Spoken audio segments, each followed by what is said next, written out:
Hi, I'm Joel Richardson. I'm here with our newly elected state rep, right? Yes. Paul Tucker.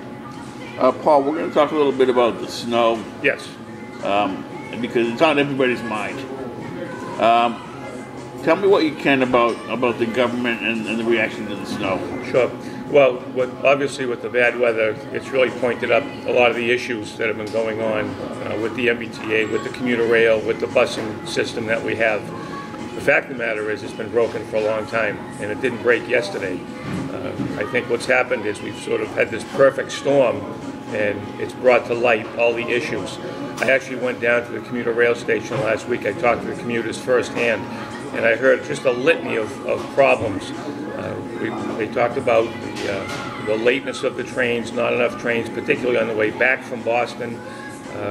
I went to a meeting with the Mass Department of Transportation last Thursday. They are working hard, as they tell us, to get the system back up. I really see there's two parts to this. There's the short term, which is we need to get out of this hole right now. We need to get enough trains out. We need to get them on time. And then there's a long-term fix, which really is going to take some investment and a little bit more time. I know that the governor has put together a blue ribbon panel to study the long-term fix. I can tell you that at the State House this past week, the committees were announced. There's a transportation committee that's been put in place. And I think the fact of the matter is that everything's on the table, whether it's restructured management, whether it's increased revenue, increased fares. I think everything needs to be talked about. I also think that we need to talk about the 3-cent gas tax. I know that people had a problem with indexing that increase to inflation. I sit before you today, I have no problem voting every year on an up or down vote for a tax increase if it's needed. But the fact of the matter is we need to study first if it's needed. In fact, if it is, then it needs to be put in place. And that revenue needs to be solely dedicated to transportation. Before we go on and expand some of the rail systems to other parts of the state, we need to fix what we have first. I think in a nutshell, that puts everything together. Okay, so that's great. I'm glad you're taking action, which is nothing less than I would expect. Give me a time frame. What if we run into this situation next year and we get some more storms next year? What's going to happen? Well, I think we need that plan to be in place. Let's face it, we live in New England. This should have been done a long time ago. Switches that are freezing on the railroad should not be any surprises to anybody. I can tell you that by the end of March, Mass DOT says that they will have all the train service back to 100%. They claim to be at about 75% now. So by the end of March, it's supposed to be 100%. So that's the short-term fix. Next year, as we sit here today, this should never happen again. All of those things should be in place. There needs to be plans in place. We were at the point a couple of weeks ago where we had people shoveling tracks out by hand. They brought inmates out from some of the local facilities. That should never happen. It should never have gotten to that point. And I think that the governor, the Senate, and the House of Representatives needs to hold everyone's feet to the fire in this situation. Okay, well, all this is going to do one thing. It's going to cost money. Yes. Where's the money going to come from? Well, there's a few different ways to look at it. And as I said, I think everything has to be on the table. The gas tax has to be on the table. Increased revenue has to be on the table. To a person, almost every person I talked to, either by way of email this week, at the ramp, when I went down to commuter rail, people are not afraid to pay for this as long as it's going to the right place, as long as the money's not wasted. We need public transportation. We encourage public transportation, and then when people use it, we have an unsafe and unreliable system. I think fare increases, while they have already been looked at, I'm not sure that's the answer. I think the gas tax is a good answer. I think it spreads the pain of paying taxes out further, and as long as it's dedicated to where it's supposed to be, it doesn't go off to other programs. Okay, allow me to play the devil's advocate here for 1 minute. Some may say this storm, and we've had increasing severity of storms, increasing number of storms in recent years. Yes. Do you think this has anything to do with global climate change? Honestly, I just don't know enough about it. I can tell you that since I've been elected, I know my background, and my background is public safety, judiciary, things like that. I've been educating myself on the topics of the day. I met with some environmental groups. I've gone to a couple of environmental advocacy days. I just don't know enough about it at this point, but certainly I think that's something that needs to be looked at. Okay, so now, what about the snow shoveling? Streets, you're a state rep, so you're working on a state level, but you also represent one city, which is Salem. Is that correct? Yes. What about the removal of the snow in the city? Do you think it's adequate right now? Do you think we did a good job, a poor job? How about that? Well, let me answer it on a couple of different levels. One, as a resident, this was an extraordinary amount of snow. I think the mayor, I think City Hall, and the people who work for the city, I think they did a fantastic job of communicating to the residents what was going on. There was updates. I think our city councilors are to be commended.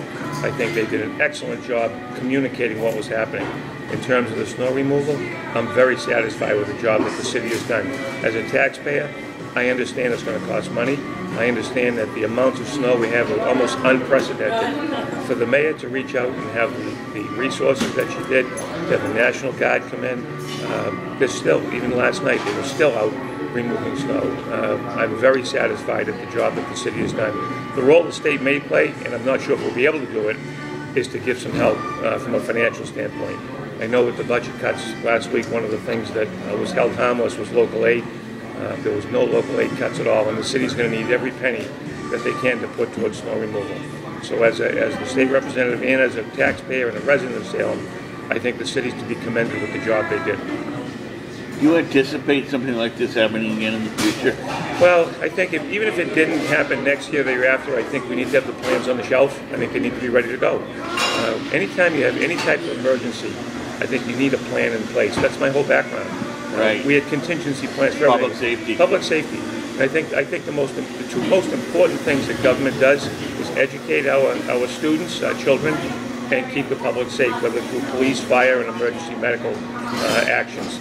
And I think that Salem does a very good job. Can it be done better? It can always be done better, and that's why we need to continuously look at it. What about training local volunteer snow removal groups in each neighborhood? Well, I think the mayor did have some things in place. I know they had a snow hotline, that they had volunteers available. I know through the Boys and Girls Club, there were some kids that did it at I think it was below minimum wage. So there was an army of volunteers and young men and women that were doing it for fundraising through some of our local agencies. I think we could probably always use more, particularly for the elderly. I think we need to be vigilant to make sure that our older citizens have access to their vehicles, have access to getting out of their homes, and that to me should be the first priority. I think the city did a pretty good job with that. Certainly the elderly are, the people we built the foundation of Salem on, and we want to make sure that they have their access to all their vehicles and whatever they need to do. So is there anything else you want to add to this as far as going forward? What are your plans? Well, I've just been named to 4 committees at the State House. The 4th one, Public Health, I'm very pleased to be on because it'll help me to address, in a statewide sense, the issue of opiate and heroin addiction that we're facing. But I'm very pleased to report that the 3 committees that I did put in for, I received assignments to all 3. Public Safety and Homeland Security is the first, the Judiciary is the second, and Education is third. All of those very important to the citizens of Salem and the residents of the Commonwealth. I'm particularly pleased to be put on the Education Committee. I want to work hard with the mayor, I want to work hard with the school committee. I've been meeting with parents, I've been meeting with charter school proponents, I've been meeting with public school teachers, public school union members, and where we get to, I think everybody wants to get to the same place. We want an educated and involved and just a great bunch of kids graduating from our Salem schools. How we get there, we may differ, but we all want the same thing in the end. So I'm very pleased to report on my committee assignments, and I'll be working hard. I go to the State House Monday through Thursday, and on Fridays I save that for, I call it Salem time. I meet with Salem constituents. I'll be setting up office hours within the next week or 2. I intend to meet every other week at City Hall and at the Council on Aging. so I want to be accessible. My email address is paul.tucker@mahouse.gov, and within the next couple of weeks, we'll be moving some offices around the State House. I'll have a permanent phone line. People know I'm accessible. Please get a hold of me. No problem is too small, and I will personally get back to you.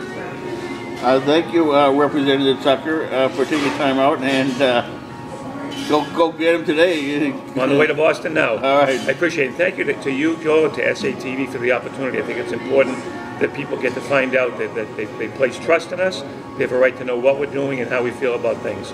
So I appreciate the opportunity as well. All right, you're welcome.